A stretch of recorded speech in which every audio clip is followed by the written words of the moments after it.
Jack Gilbert, you're recognized to speak for the bill.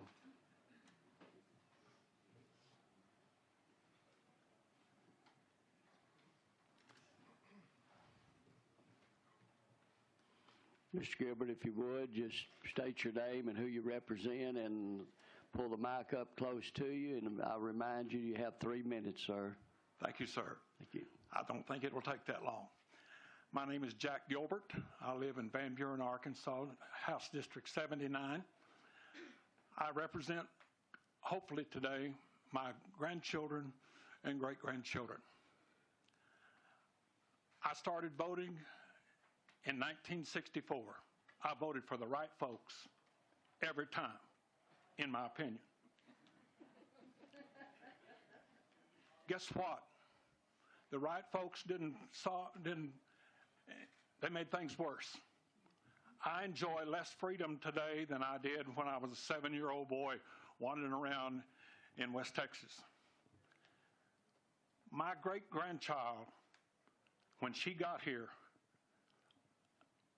through no fault of her own, and I'll admit that I was I enjoyed some things that government could provide, but she owes $66,000.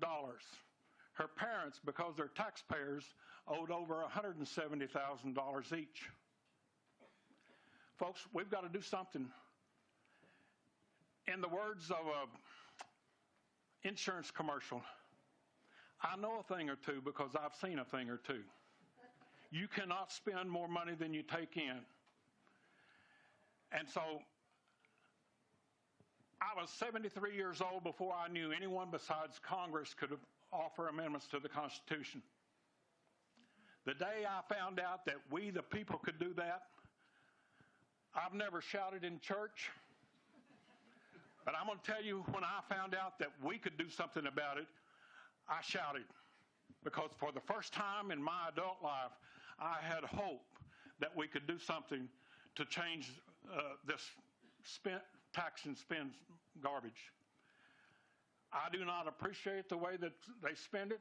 I understand once I pay my taxes, it's out of my hands. But I am so thankful that you, folks that I know, folks that I work with, folks that I worship with, you have the power to bring this about, and I would appreciate it immensely, and I know my grandchildren and great-grandchildren will appreciate it. And so I appreciate the time. We've plowed some new ground today, because I have never testified, except in a court of law against burglars, that my company was instrumental in apprehending. So, guys, I really do appreciate it. Do the right thing. Thank you so much. Thank you, Mr. Gilbert. We appreciate your comments, taking your time today.